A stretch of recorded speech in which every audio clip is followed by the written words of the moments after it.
Good evening, everyone, and welcome to Equine Essentials. I am your host, Gray Parks, Equine Sales Specialist for ProTrition Feed. And tonight I am here to talk to you about what is in your feed and why that ingredient or that particular nutrient is there. I get a lot of questions about labeling in feeds, about ingredients, about nutrient levels in feeds, and what's better and what's ideal. So I thought we would take some time tonight to look at some feed tags and talk about what's on them, why it's there, and what that means. So I'm going to have some examples for you from a few different products that we offer from both our co-op and Purina lines of feeds. And we're going to look at the very basic information all the way down into the nutrient levels. And hopefully this will help give you some clarity about what is in your feed and why. First, I wanted to talk about just general feed labeling. So what is required to be on a feed tag and why is it there? So every feed tag that you look at is going to have certain basic information that's required by law to be there. That includes the name of the product. In this case, we're looking at Co-op Pinnacle 1200 there.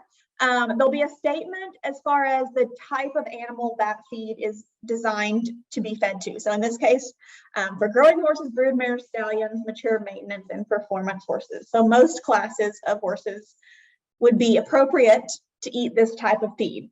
Then we have the guaranteed analysis, which we'll go into more detail and doing some comparisons between feeds. And you'll notice that some nutrients are going to be listed as minimums and some are maximums. So why is that not an absolute value? Well, ingredients are not homogeneous. They're not, for the most part, made in a lab. They're things that are grown. They're not all going to be identical. So we can't guarantee, for example, that every single kernel of corn that goes into a feed is exactly 10% crude protein.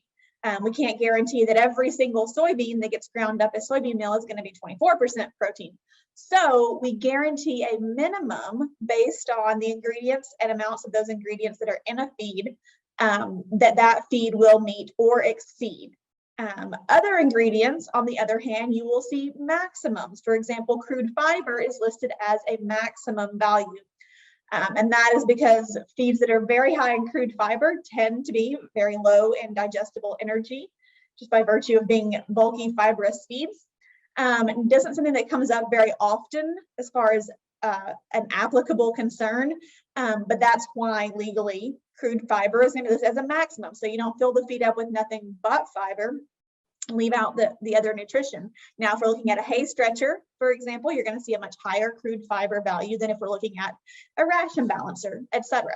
And then minerals work kind of the same way. Some will be listed as minimums, some as maximums. And then calcium, you'll usually see both a minimum and a maximum value. So calcium is guaranteed to be within a certain range on that feed. After that, you'll see an ingredient statements, and we'll talk again in a lot more detail about ingredients as we dig into some feed tags. But in general, those ingredients are going to be listed by order of how much is in the feed. So the first ingredient is usually the predominant ingredient, and then the last ingredients will be things like binders, preservatives, vitamins, minerals, things that are needed in small quantities comparatively. There are a couple of different ways ingredients can be listed on a feed tag. We don't see this as often in horse feeds, but on some of the more economically priced horse feeds, you will see sometimes what's called collective labeling. So instead of saying oats, corn, wheat, you'll see grain products. Instead of soybean meal, you'll see plant protein products. Instead of alfalfa meal, you would see forage products. And that's because with those lower priced feeds, you're leaving yourself a little room to make adjustments. It's not often that a feed will be completely adjusted, but there are times that either the ingredient quality or the ingredient price or both might demand a slight adjustment. Whereas with the tags that you're more used to seeing on our Pinnacle line of feeds and on the Purina line of feeds list specific ingredients. So there's not a lot of room unless we go back and reprint all the tags to change things very often in that particular feed. Neither is better or worse than the other. They're just two different ways that ingredients might be listed on a tag. Generally, in our premium lines of horse feeds, we're used to seeing specific ingredients listed, and that's for two reasons. One is marketing, and the other is that these feeds generally don't get changed much. There's not going to be a lot of wiggle room for making big changes in these feeds to get the nutrition that we want to get in them. After that, you will see feed directions that will tell you, again, for a certain class of horse, how much feed should the horse get. And again, we talk about guaranteed analysis. We'll talk more about why feeding rate matters. But the important thing here is that these will tell you minimum amounts to feed in most cases. And that's going to be the minimum amount of feed required to guarantee that your horse in that class is getting its vitamins and minerals. And that minimum amount will be listed in addition to the optimum amounts you see in the chart. So we recommend that a horse in moderate work, for example, eat between 0.75 and 1 pound of this feed per 100 pounds of body weight. However, right, the horse may not need that many calories. So what's the minimum feeding rate, etc. You'll also see by law a list of who made the feed and where it was made. That's required for obvious reasons to trace back that feed. You also will see a weight listed on that tag. And we're used to buying horse feed in 50-pound bags, but some products, some supplements might be in 40-pound or even 25-pound bags. That's going to be on your tag as well. In this case, we also have an item number. So if you hear us talking about co-op horse feeds a lot, you'll hear us use 3-digit codes, 333, 303, 336, etc. That's just an item number that we use as kind of a shorthand way of talking about a feed tag. So that's the what is on the tag, but I know what you guys really want to hear about is what specifically is in a horse feed and why. So I wanted to first compare two very different horse feeds, which would be a senior feed versus a balancer pellet, because I get this question a lot about balancers, both the Pinnacle balancer and the Enrich Plus. It's too high in protein for my horse. Well, there's a caveat there. It comes down to feeding rate. So if you look at, for example, in this case, I have Purina Equine Senior Active and Co-op Pinnacle Balancer. The Senior Active is guaranteed to be at least 14% crude protein. The Pinnacle Balancer is guaranteed to be at least 28% crude protein. That does not mean that the Balancer is a super high protein feed. What that means is that essentially in 2 pounds of the Balancer, you'll be feeding the same amount of protein as in 4 pounds of this particular senior feed.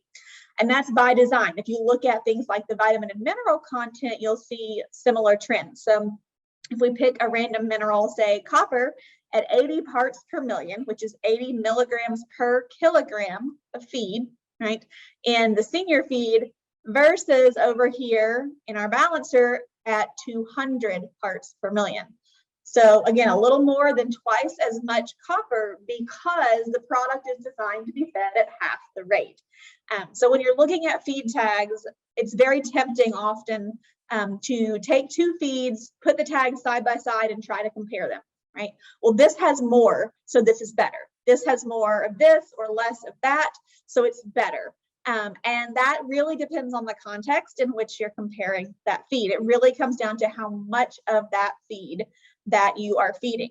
Now, there are some nutrients that are required by law to be listed on feed tags: crude protein, lysine, crude fiber, calcium, phosphorus, et cetera, are required to be listed on the feed tag. So every feed tag is going to have those particular nutrients listed. Other vitamins and minerals are not necessarily required to be listed. Other nutrients are not necessarily required to be listed, but more and more in the feed industry, we're including more information on these tags to give you, as the horse feed buyer, more information. The fact that it's on one tag versus not on another tag doesn't necessarily mean there is or isn't any of that particular nutrient in that feed.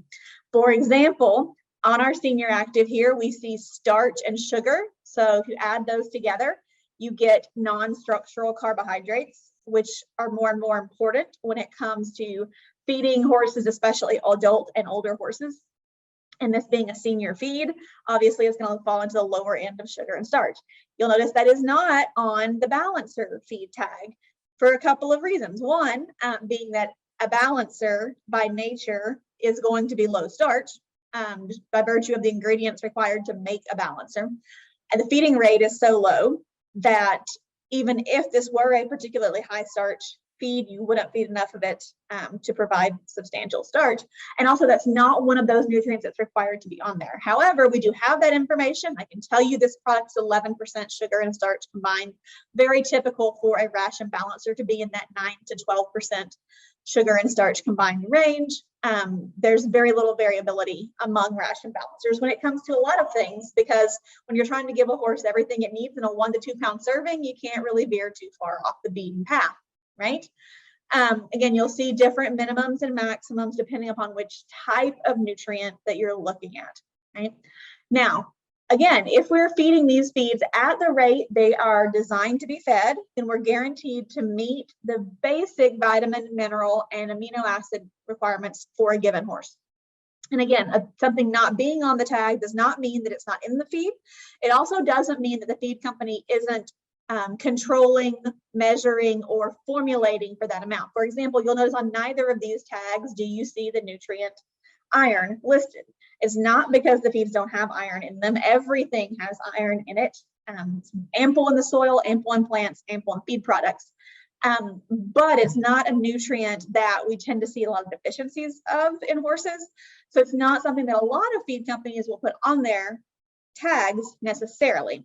However, if you call, we can always give you the numbers for these other nutrients that aren't necessarily listed. We can find that information and provide it for the essential nutrients for a horse. So hopefully that gives you a little more information on reading the feed tag, why certain nutrients are listed the way they are, and gives you a little better information for comparing feeds versus just looking on paper. On paper, you might say, wow, there's so much more mineral in this balancer. It's a better feed than the Senior Active. Well, it may not be. Right? If you have a hard keeping senior horse that needs a moderate to high amount of calories, then this balancer is not an appropriate feed. Similarly, if I have a horse that gets fat on air and only gets a handful of feed a day, then the Senior Active isn't going to give that horse enough of what it needs. It all comes down to the feeding rate for that product, right? And now we get to ingredients, and I tried to blow these up as big as I can, so I'm sorry guys if they're not perfect. This is going back to that Pinnacle 1200 and the Senior Active to look at ingredients, right? And to talk about some differences, again, that come into play when you talk about feed. So these are both textured feeds, right? A 12% protein, textured feed on the Pinnacle 1200, a 14% protein textured senior feed, beet pulp based for the senior. And you'll see some differences based on what kind of feed we have.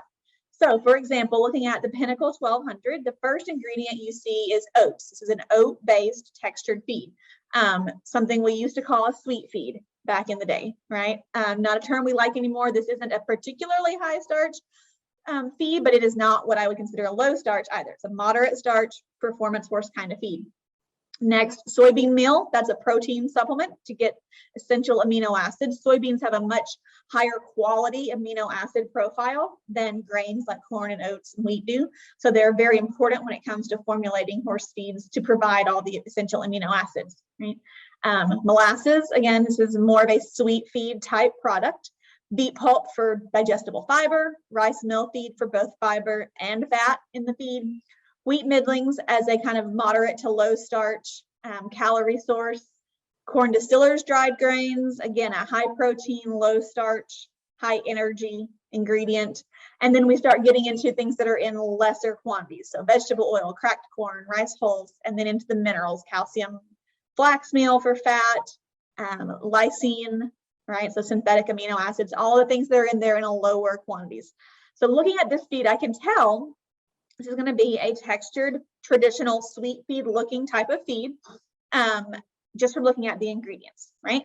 Whereas if I go over to the Senior Active, for example, I see the first ingredient is wheat middlings. And again, and I talked about this last month, wheat middlings get kind of a bad rap sometimes from horse people, that because they are a quote unquote byproduct, meaning there's something we use that's left over from another process, but so are a lot of really high quality feed ingredients like beet pulp, like distillers grains. So wheat middlings are what's left of the wheat after flour is made. So it's going to have most of this, not all, but most of the starch removed, right? You're left with a kind of more concentrated source of energy and protein. It makes a good lower starch ingredient to include in a feed like this senior active that is a lower starch senior horse feed.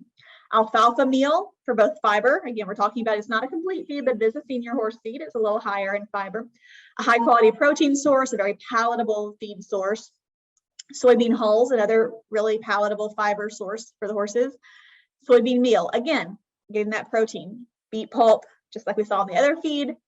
More rice hulls in the other feed, oil, molasses, etc. We get into the things that we see more often, right, in all of the other feeds. So again, looking at these feeds, that you'll see that they do use similar ingredients, but in different order. And again, remembering that these ingredients are on here in their rough, right, relative amounts. So what's on there first, you have more of, can tell you, even if you didn't know that this is senior active and this is a 12% sweet feed, you can tell that there are going to be some differences in the starch levels of these feeds just by looking at the ingredients on the list. You can tell that they're both using relatively high quality, highly digestible, very palatable ingredients, and then you can look down and see all the various vitamin and mineral supplements that are included in that particular feed.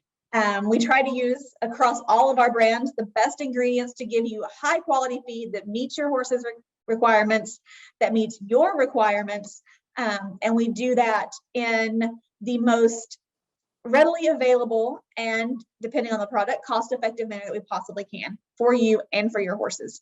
If you ever have questions about your feed, about what's in your feed, about what's on the feed tag, about what isn't on the feed tag, you are always welcome to reach out to me at gray.parks@protritionfeed.com. I'm happy to take your questions anytime and talk to you about your horse feed. Thank you for joining me on tonight's Equine Essentials. I hope to see you all here next month.